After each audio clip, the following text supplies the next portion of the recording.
Hello students, once again welcome back to your one and only most trusted Gyanjyoti coaching centre. আজকের ভিডিওতে আলোচনা করব তোমাদের second সেমিস্টারে এমডিসিতে যাদের ইন্টারন্যাশনাল রিলেশনস আছে, মানে নর্থ বেঙ্গল ইউনিভার্সিটির অধীনস্থ তোমাদের সেকেন্ড সেমিস্টারের যাদের ইন্টারন্যাশনাল রিলেশনস এমডিসিতে আসে তাদের একটি গুরুত্বপূর্ণ টপিক নিয়ে আজকের ভিডিওতে বিস্তারিতভাবে আলোচনা করব। টপিকটি হচ্ছে উপনিবেশবাদ বলতে কি বোঝায়। এই যে প্রশ্নটি রয়েছে এই প্রশ্নটি নিয়ে কিন্তু বিস্তারিতভাবে আলোচনা করব। আজকের পর থেকে উপনিবেশবাদ বলতে কি বোঝায় এই যে কোয়েশ্চেনটি আসলে তোমরা কিন্তু চোখ বন্ধ করে নিজে থেকে বানিয়ে লিখে দিতে পারবে, ঠিক আছে। 3 মার্কসের জন্য ইম্পর্টেন্ট একটা টপিক, ভালো মতো বুঝবে। তার আগে বলবো, তোমরা যদি আমাদের সাথে অনলাইনে যুক্ত হতে চাও, অনলাইনে জ্ঞানজ্যোতি কোচিং সেন্টারের পক্ষ থেকে প্রোভাইড করা 100% কমন সাজেশন যদি তোমরা পেতে চাও আমাদের সাথে যোগাযোগ করতে পারো জ্ঞানজ্যোতি কোচিং সেন্টারের অফিসিয়াল দুটো হেল্পলাইন নাম্বারে। সেটা হচ্ছে 7076398606 নাম্বার অথবা 6295916282 নাম্বার। এই দুটো নাম্বারে তোমরা যদি যোগাযোগ করো, আমাদের যে স্যার ম্যামেরা রয়েছেন স্যার ম্যামেরা কিন্তু জ্ঞানজ্যোতি কোচিং সেন্টারের পক্ষ থেকে প্রোভাইড করা 100% কমন সাজেশন উইথ নোটস পত্র সমস্ত কিছু তোমাদের প্রোভাইড করে দেবেন।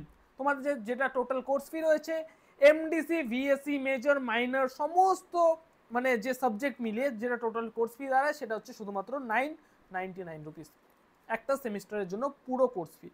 তো স্টুডেন্টস দেরি কিসের, এখনই যোগাযোগ করো জ্ঞানজ্যোতি কোচিং সেন্টারের অফিসিয়াল দুটো হেল্পলাইন নাম্বারে। চলো শুরু করছি আজকের ক্লাসটি। আজকের এই যে উপনিবেশবাদ বলতে কি বোঝায়, উপনিবেশবাদের যে ইংরেজি শব্দ সেটা হচ্ছে কলোনিয়ালিজম। দেখো এটার শব্দের উৎস এবং অর্থ আমরা প্রথমে আলোচনা করব। এই যে উপনিবেশবাদ শব্দটি ইংরেজি কলোনিয়ালিজম শব্দের প্রতিশব্দ, বোঝা গেল। তার মানে উপনিবেশবাদ যে শব্দটি রয়েছে তার ইংরেজি শব্দ হচ্ছে এই কলোনিয়ালিজম। আবার উপনিবেশবাদ বা কলোনিয়ালিজম কথাটি এসছে হচ্ছে ল্যাটিন শব্দ কলোনিয়া থেকে, যার অর্থ কি বিশাল সম্পত্তি বা স্টেট, বোঝা গেল। এবার আসি এটার সংজ্ঞায়, এই কলোনিয়ালিজমের সংজ্ঞা, উপনিবেশবাদের সংজ্ঞা, ঠিক আছে।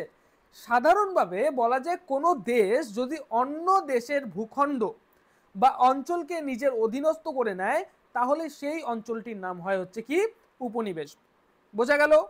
কি বলা হচ্ছে, ধরে নাও ইন্ডিয়া একটা সময় কি ব্রিটিশদের উপনিবেশে পরিণত হয়েছিল। ব্রিটিশরা আমাদের ইন্ডিয়া ক্যাপচার করে নিয়েছিল এবং এখানে কিন্তু তারা নিজের মানে মানে আধিপত্য বিস্তার করেছিল কিন্তু, ঠিক আছে, আমাদের ইন্ডিয়াতে নিজেদের আধিপত্য বিস্তার করেছিল। তার মানে ইন্ডিয়া ব্রিটিশের উপনিবেশে কিন্তু পরিণত হয়েছিল। তার মানে কি বলা যায়, সাধারণভাবে বলা যায় কোনো দেশ যদি অন্য দেশের ভূখণ্ড বা অঞ্চলকে নিজের অধীনস্থ করে নেয় তাহলে সেই অঞ্চলটির নাম হয় হচ্ছে উপনিবেশ। যেই অঞ্চলকে নিজের অধীনে করে নেবে সেই অঞ্চলটির নাম হবে কি উপনিবেশ, ঠিক আছে, বোঝা গেল। এনসাইক্লোপিডিয়া অফ সোশ্যাল সায়েন্সেস গ্রন্থে বলা হয়েছে যে উপনিবেশবাদ হলো অন্য দেশের ভৌগোলিক অঞ্চলের ওপর শাসন প্রতিষ্ঠা ও সামগ্রিক নিয়ন্ত্রণ।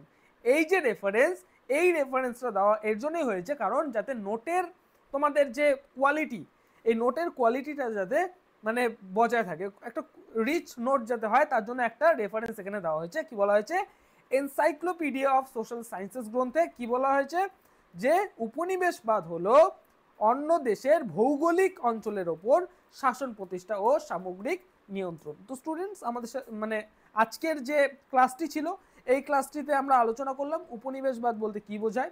আশা করব ক্লাসটি বুঝতে পেরেছো, ঠিক আছে। 3 মার্কসের জন্য যদি আসে এতটুকু লিখলে এনাফ, যদি আরো বেশি লিখতে চাও লিখতে পারো, কোনো অসুবিধা নেই, ঠিক আছে। তো স্টুডেন্টস আমাদের সাথে যদি আমাদের মানে অফিসিয়াল ওয়েবসাইটে যদি তোমরা ভিজিট করো তাহলে কিন্তু এই নোটসপত্রগুলো ফ্রিতে অ্যাক্সেস করতে পারবে। শুধুমাত্র এই সমস্ত নোটসপত্রই না, আরও অনেক ধরনের নোটসপত্র কিন্তু তোমাদের এমডিসির বিভিন্ন সাবজেক্টসের ওপরে কিন্তু আমরা নোটসপত্রগুলো প্রোভাইড করে থাকি। তোমরা যদি সেই নোটসপত্রগুলো দেখতে চাও আমাদের অফিসিয়াল ওয়েবসাইটে তোমরা ভিজিট করতে পারো। ওয়েবসাইটের যে লিঙ্ক সেটা আমি প্রোভাইড করে দিচ্ছি, সেটা হচ্ছে গুগলে গিয়ে যদি তোমরা লেখো GYANJYOTI জ্ঞানজ্যোতি.info INFO দিয়ে যদি তোমরা সার্চ করো তাহলে কিন্তু আমাদের অফিসিয়াল ওয়েবসাইটে তোমরা পৌঁছে যাবে। এছাড়াও আমাদের আরও একটা ওয়েবসাইট হচ্ছে, গুগলে যদি গিয়ে NILS NIVA NILS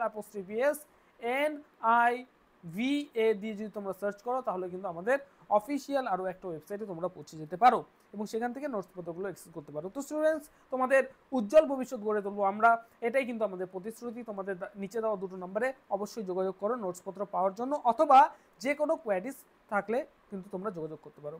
তো স্টুডেন্টস, দেখা হচ্ছে আরেকটা নতুন ভিডিওতে নতুন কোনো টপিকের সাথে। Till then, keep learning, keep exploring. Thank you so much.